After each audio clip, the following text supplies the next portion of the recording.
غربت اصل مصیبت نہیں ہے، جہالت اصل مصیبت ہے۔ مال کی کمی، روپیے کی کمی، ذاتی مکان کی کمی،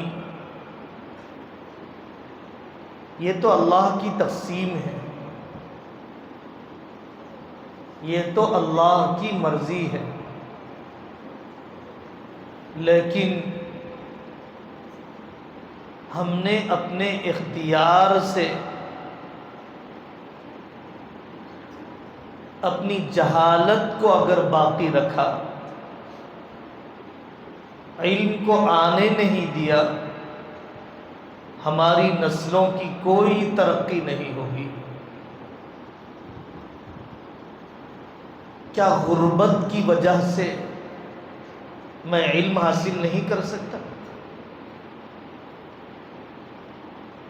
آپ سے مہنگا کپڑا پہننے کا مطالبہ نہیں ہو رہا ہے، صاف کپڑا پہننے کا مطالبہ ہو رہا ہے۔ آپ سے بڑے محلات میں رہنے کا مطالبہ نہیں ہو رہا ہے،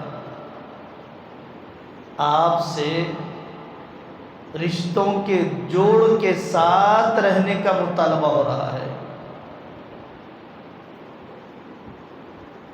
آپ سے مہنگی فیس کا مطالبہ نہیں ہو رہا، وقت کی پابندی کرنے کا مطالبہ ہو رہا ہے۔ کیا مال کی کمی کی وجہ سے ہم وقت کی پابندی نہیں کر سکتے؟ تو اپنے ذہنوں میں یہ بات بٹھائیے کہ غربت اصل مصیبت نہیں ہے، جہالت اصل مصیبت ہے، فضول خرچی اصل مصیبت ہے۔ خرچ کرنے کا سلیقہ سب سے بڑی آمدنی ہے۔ خرچ کرنے کا سلیقہ آدمی کو آ جائے، یہ سب سے بڑی آمدنی ہے کہ آدمی کو خرچ کرنے کا سلیقہ مل جائے۔ دوسری بات، ہم اولاد کی تربیت چاہتے ہیں، اپنی تربیت نہیں چاہتے۔ اولاد کو بدلنا چاہتے ہیں، خود کو بدلنا نہیں چاہتے۔ ہم اپنے کو بدلے بغیر اولاد کو نہیں بدل سکتے۔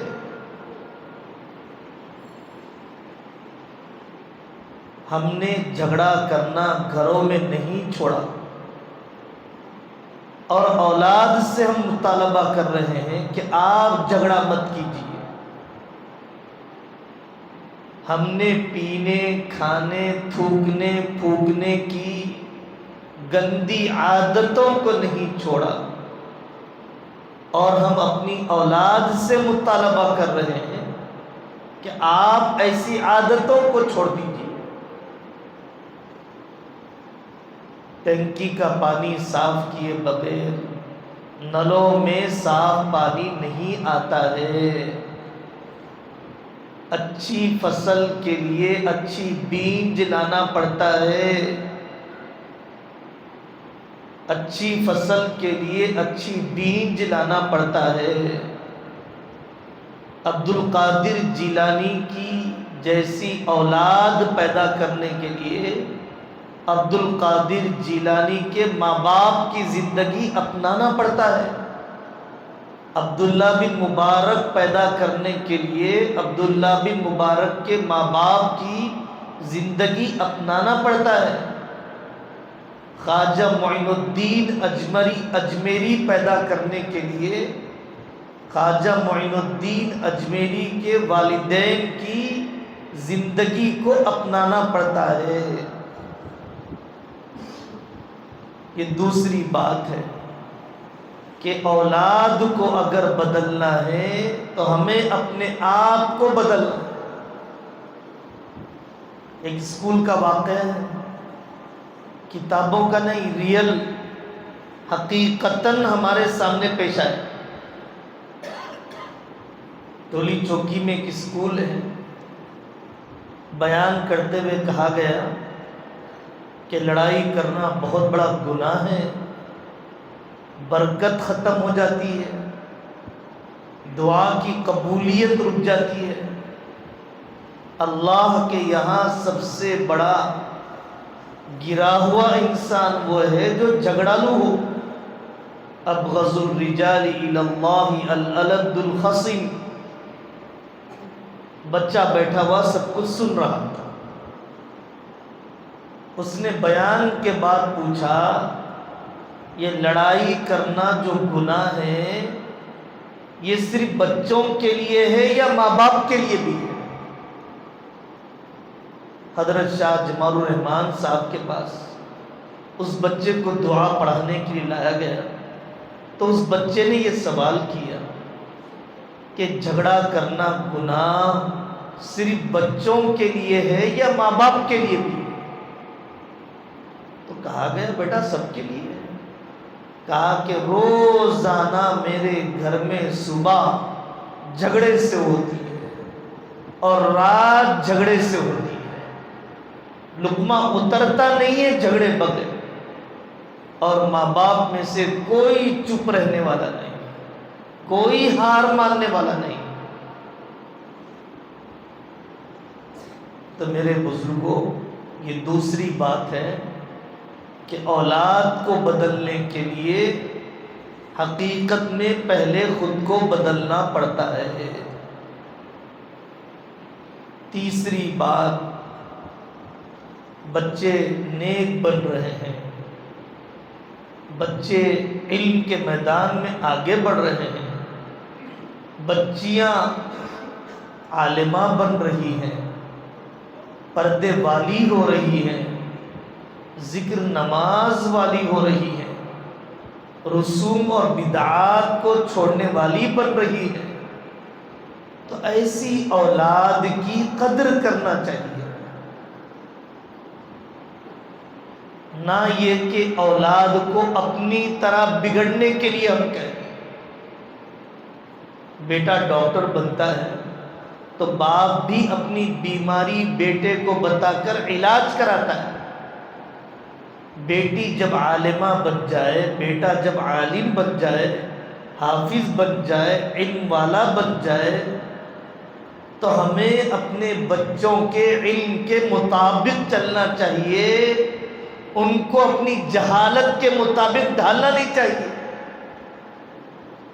ہمیں بچوں کے علم کے مطابق چلنا چاہیے، اپنی جہالت میں ان کو ڈھالنا نہیں چاہیے۔ ایسے کئی علماء گزرے ہیں کہ جنہوں نے اپنی بیویوں سے علم حاصل کیا، کوئی شرم نہیں، اور ایسے کئی استاد گزرے ہیں جنہوں نے اپنے شاگردوں کی کتابوں کی شرح لکھی ہے۔ استاد ہے اور شاگرد کی کتاب کی قدر کر رہا ہے۔ ہم جانتے ہیں ایک بچہ اپنے باپ کو سمجھاتا رہا، ابا جی آپ کا چہرہ داڑھی والا ہو جائے، حضرت نبی پاک صلی اللہ علیہ وسلم کے چہرے والا ہو جائے۔ تو باپ کی نصیحت پر بیٹے کی نصیحت پر باپ نے داڑھی رکھ لی، بیٹے کی نصیحت پر باپ نے داڑھی رکھ لی ہے، بیٹی کی نصیحت پر باپ نے رواج کو چھوڑ دیا۔ سنتوش نگر میں دو بچیاں عالمہ کورس کر رہی تھیں، شادی کا موقع آ گیا گھر میں، تو بچیوں نے کہا کہ ابا جی آپ شادی کے دن ہمیں مدرسے میں چھوڑ دیجیے۔ تو باپ نے کہا بیٹے شادی کے دن آپ مدرسے میں رہیں گی؟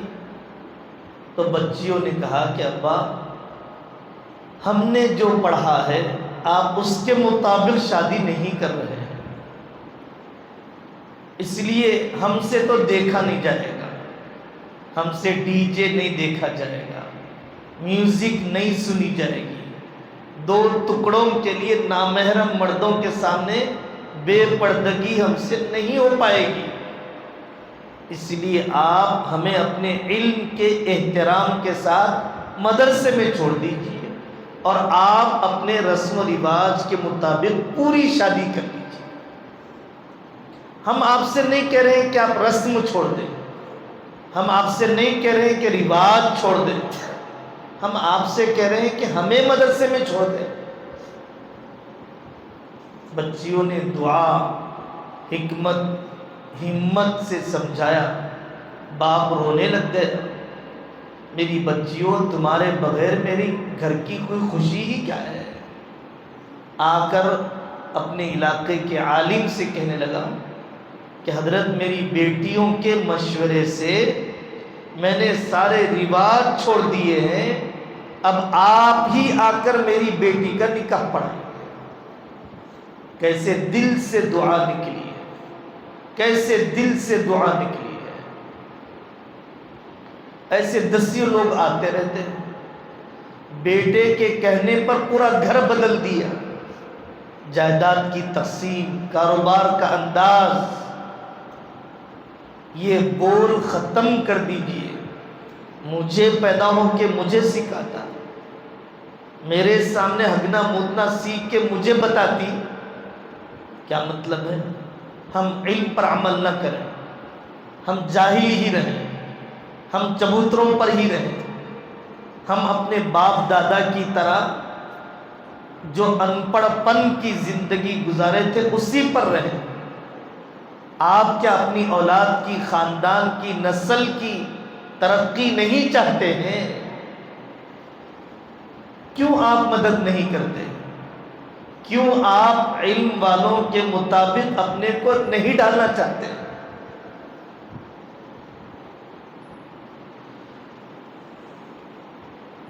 کمائی کا غم، روزگار کا غم، دو پیسے کمانے کا غم اتنا ہے کہ سال میں 3 مرتبہ بھی پیرنٹس میٹنگ میں نہ اسکول میں آنے کے لیے تیار ہے، نہ مدرسے میں آنے کے لیے تیار ہے۔ اسکولوں کی صورتحال بھی کوئی اچھی نہیں ہے۔ آپ کا بیٹا کیا پڑھ رہا ہے، رکاوٹ کیا ہے، واقعی یہاں پر آتا ہے یا کسی اور جگہ جاتا ہے؟ آپ کو چاہیے کہ مدرسے کی فکر میں شریک ہوں۔ جن کے ماں باپ استاد کی طرف متوجہ ہوتے ہیں، استاد بھی ان کے بچوں کی طرف متوجہ ہوتا ہے۔ ایسی صورتحال ہو گئی کہ باپ رکھ کر بچہ یتیم نظر آتا ہے، کیونکہ باپ کسی پیرنٹس میٹنگ میں آنے کے لیے تیار نہیں ہے۔ خاندان رکھ کر بیٹیاں لاوارث نظر آتی ہے، کیونکہ اس کی تعلیم میں کوئی دلچسپی لینے کے لیے تیار نہیں۔ ایک گھر میں کام کر رہی ہے، 2 گھر میں کام کر رہی ہے، 13 گھنٹے آٹو چلا رہے ہیں۔ صرف دولت سے تربیت کے بغیر مسئلے حل ہو جائیں گے؟ صرف دولت کافی ہے، تربیت نہیں چاہیے؟ صرف دولت چاہیے، علم نہیں چاہیے؟ صرف دولت چاہیے، برکت نہیں چاہیے؟ صرف دولت چاہیے، دین نہیں چاہیے؟ آپ حضرات کو چاہیے کہ اپنے کاروبار کے جھمیلوں کے ساتھ، اپنی محنت مزدوری کے ساتھ، اسکول اور مدرسے میں جو تربیت دی جا رہی ہے، جو فکر آپ کو بتائی جا رہی ہے، اس فکر اور تربیت میں آپ شریک ہوں۔ غیر حاضری کی شکایت، خلیری بہن کی شادی، پوری قوم کا مسئلہ، پوری قوم کا مسئلہ۔ کوئی اچھا مدرسہ علاقے میں نہیں، کوئی اچھا اسکول نہیں، کوئی اچھا مکتب نہیں، کوئی وقت پر فیس ادا کرنے والا نہیں، کوئی صحیح سلیقے کی کتاب نہیں، لیکن برتھ ڈے ہم منائیں گے، شادی میں ضرور لے جائیں گے، اور ایک شادی کے نام پر 1 ہفتہ غائب رہیں گے، ایک شادی کے نام پر 15 دن غائب رہیں گے۔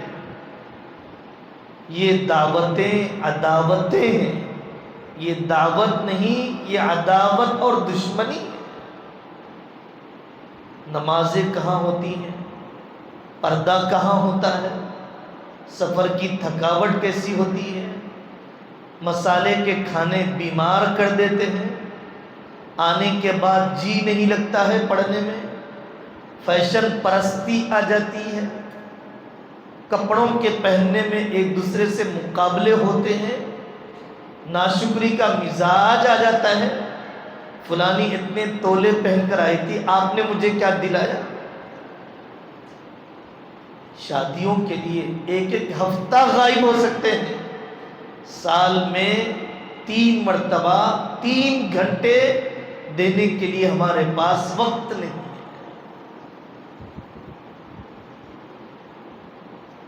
لفافہ لے کر جانا ہے، خالی ہاتھ نہیں جانا ہے، تحفہ دے کر آنا ہے۔ جب 2 کوڑی کی کمائی ان رسموں میں لگ جائے گی تو بچوں کو کتاب اور علم کے سامان دلانے کے لیے کیا پونجی باقی رہے گی؟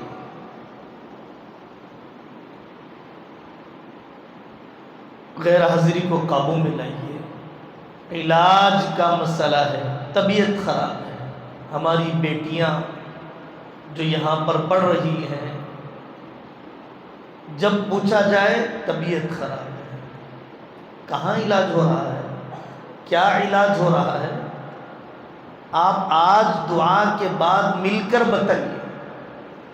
اللہ نے چاہا لیڈی ڈاکٹرز، خواتین ڈاکٹر، مرد ڈاکٹر، عورتوں اور بڑھتی عمر والی بچیوں کی بیماریوں کے ماہر ڈاکٹر کا کیمپ لگا لیں گے مدرسے کی طالبات کے لیے، پتہ تو چلے کون سی بیماری ہے یہ۔ ان بیماریوں کے ساتھ یہ سسرال کیا آباد کرے گی، ان بیماریوں کے ساتھ یہ اپنے شوہر کے حقوق کیا ادا کرے گی۔ رات میں دیر سے سوئے تھے، اس لیے ناشتہ نہیں کیا، ناشتہ کیے بغیر 12 بج گئے، اب یہاں بیٹھتے ہوئے جسم کانپ رہا ہے، ذہن و دماغ ساتھ نہیں دے رہے ہیں۔ راتوں میں دیر سے آنے والے مرد، صبح میں سویرے نہ جاگنے والی عورتیں اپنی بچیوں کی صحت کو بھی نقصان پہنچا رہی ہیں، تعلیم کو بھی نقصان پہنچا رہی ہے۔ سروے کیا گیا اسکولی سسٹم میں کہ کتنے بچے ہیں جو ناشتہ کر کے آتے ہیں۔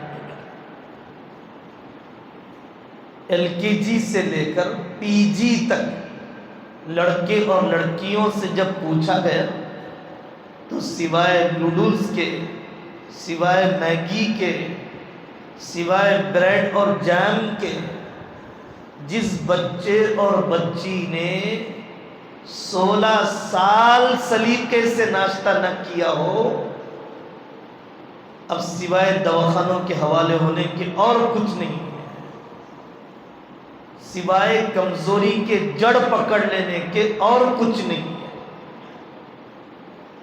آپ اپنے صبح اور شام کو بدلیے، اپنے رات اور دن کو بدلیے، نظام العمل کی پابندی کیجیے۔ طلباء اور طالبات کی تعلیم میں رکاوٹ نہ بنیے۔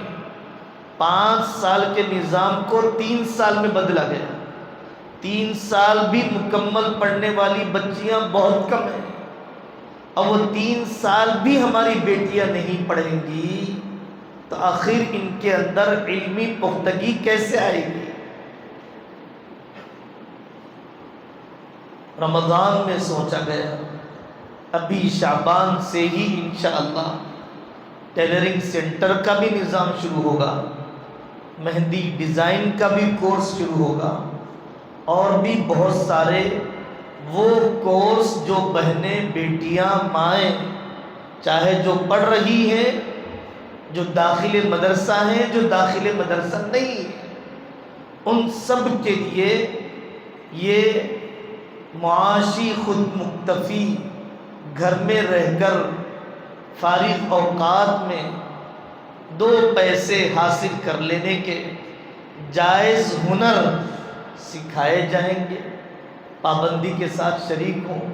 اللہ تبارک و تعالی آپ سب کے آنے کو قبول فرمائے، اور ہر آنے والی بیٹی کو، بیٹے کو علم نافع کی دولت عطا فرمائے۔ ہاسٹل میں 20 سے زیادہ ضلعوں کے بچے ہیں، کھمم سے لے کر تانڈور تک، محبوب نگر سے لے کر کاماریڈی، آرمور، بانسواڑے تک کے طلباء ہیں۔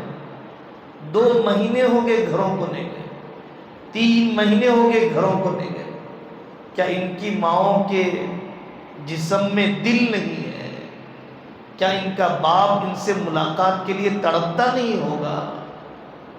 ان کی بہنیں سجدوں میں کتنا روتی ہوں گی؟ کچھ قربانی کا مزاج ہمارے اندر ہونا چاہیے، ورنہ 1 سال کی تعلیم 4 سال میں بھی نہیں ہوتی۔ 1 سال کی تعلیم 4 سال میں بھی نہیں ہوگی اگر ہم نے پڑھنے پر پوری توجہ نہیں۔ اللہ ہم سب کو عمل کرنے کی توفیق عطا فرمائے۔ اور کوئی بات بولنے کی، کوئی سوال، کوئی جواب ہے تو بتائیے۔ جی کھڑا ہو کے زور سے بولیے۔ جی ہمیشہ کہا جاتا ہے لباس کا اثر ہوتا ہے انسان کی طبیعت پر۔ اللہ والوں کا لباس پہنے گا اللہ والا بنے گا، ناچنے والوں کا لباس پہنے گا ناچنے والوں کی ذہنیت اس کے اندر آئے گی۔ حضرت تھانوی رحمۃ اللہ علیہ فرماتے ہیں لباس چھوڑیے، کرسی کا اثر ہوتا ہے۔ کانسٹیبل کی کرسی پر بیٹھ گیا چھوٹا سا بچہ، اس کی زبان استعمال کرنے لگ گیا، اس کے جیسے اشارے کرنے لگ گیا۔ جب کرسی کا اثر ہوتا ہے تو لباس کا اثر کیوں نہیں ہوتا ہے؟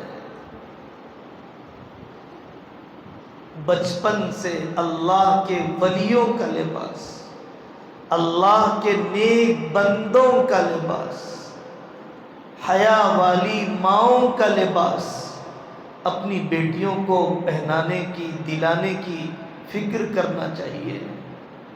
صفائی کے اہتمام کے ساتھ جسم کی صفائی، کپڑوں کی صفائی، بالوں کی کٹنگ میں، بالوں کی تراش خراش میں سارے بال برابر ہونے چاہیے۔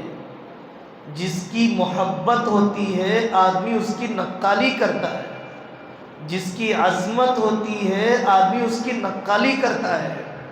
نقالی یوں ہی نہیں ہوتی ہے، بغیر محبت، بغیر عظمت کے کسی کی نقالی نہیں ہوتی ہے۔ ظاہر تو اللہ والوں کا بناؤ، باطن اللہ والوں کا اللہ بنا دیں گے۔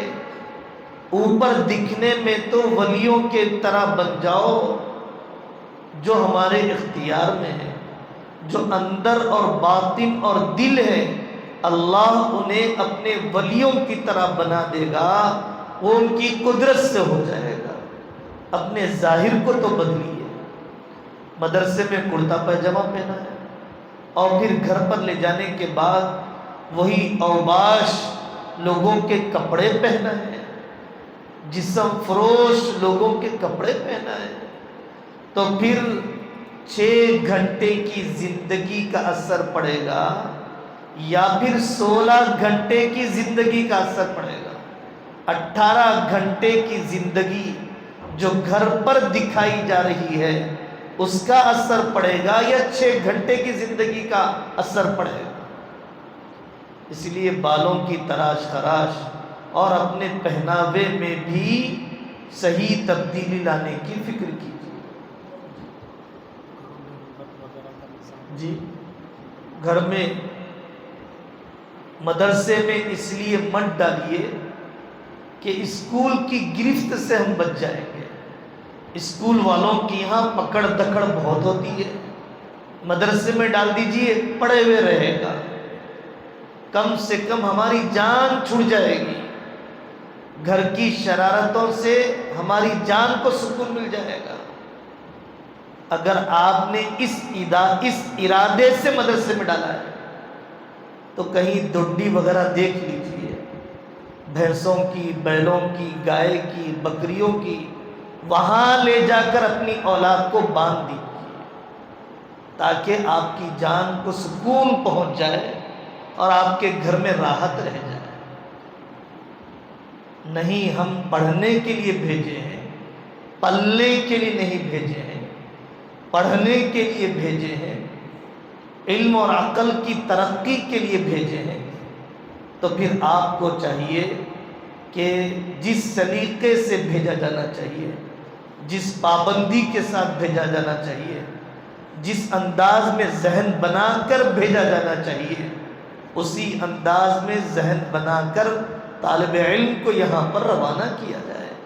ایک طالب علم قرآن پڑھنے کے لیے نکلنے والا, اللہ کا علم پڑھنے کے لیے نکلنے والا, فرشتے پر بچھا دیتے ہیں. ایک صحابی نے دوسرے ساتھی سے کہا, جس درخت سے تم گزرے ہو اس درخت نے تمہارے لیے دعا دی ہے, اکرام ہونا چاہیے. تو اسکول کی پکڑ دکڑ کے بچنے کے لیے مدرسے میں نہ ڈالیں. اور مدرسے نے کمی کیا کر رکھی ہے, ماسٹر صاحب MBA پڑھے ہوئے ہیں, اسکولوں میں 10th فیل والی لڑکیاں ہیں, 12ویں فیل والی لڑکیاں ہیں. جو مفتی صاحب یہاں پر ماڈرن ایجوکیشن کا سسٹم دیکھتے ہیں وہ ڈگری کیے ہوئے ہیں, ڈگری کیا ہوا, MBA کیا ہوا ماسٹر پڑھا رہا ہے. ہم اس کی ناقدری کریں, لاپرواہی کریں اور ان کا جو لیول ہے ماڈرن ایجوکیشن کا, اس ماڈرن ایجوکیشن کے لیول کے مطابق بچے کو گھنٹہ 1.5 گھنٹہ ناظرہ کے علاوہ, قرآن کے علاوہ, دعاؤں کے علاوہ ماڈرن سبجیکٹ بھی پڑھائے جا رہے ہیں.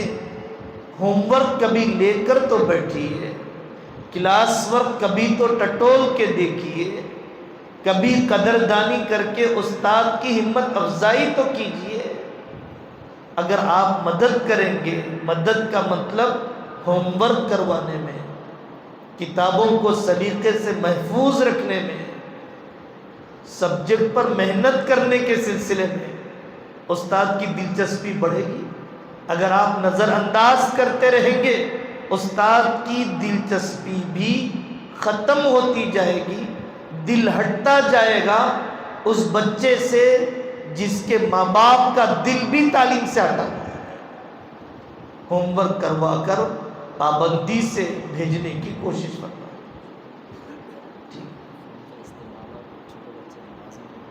جی جی جی ہمیشہ کہا جاتا ہے کہ قریب کی مسجد میں ہم اپنے بچوں سے پوچھتے ہیں آپ کا گھر کہاں ہے, مسجد اسحاق کے پاس. بھائی فجر میں تو نظر نہیں ہے, عصر میں تو نظر نہیں ہے, عشاء میں تو نظر نہیں ہے. ایک کبڑے شخص سے پوچھا گیا, کبڑا جس کی کمر جھکی ہوئی ہوتی ہے, اس سے پوچھا گیا آپ کی تمنا کیا ہے؟ تو کبڑے شخص نے کہا پوری دنیا بھی کبڑی بن جائے, میری کمر سیدھی ہو جائے یہ تمنا نہیں ہے, میں سدھر جاؤں یہ تمنا نہیں ہے, پوری دنیا کی کمر بھی بگڑ جائے یہ تمنا ہے. کیا بھائی ہماری بھی تمنا یہی ہے کیا؟ ہم نمازی بن جائیں یہ تمنا نہیں ہے, پوری دنیا بھی میری طرح بے نمازی ہو جائے یہ تمنا ہے. یہ تمنا ہے کیا سب کی؟ بچے کی نمازیں اپنی مسجد سے تعلق, اپنے بستی کے عالم دین سے تعلق, فون کے استعمال پر ہم قابو پائیں گے، ہماری اولاد فون کے استعمال پر قابو پائے گی. ہمیں مسجد جاتا ہوا دیکھے گی، وہ بھی مسجد کی طرف آئے گی. اس کی بھی آپ حضرات فکر فرمائیں. چلیے درود شریف پڑھ لیجیے، جی لگا کر دعا کی.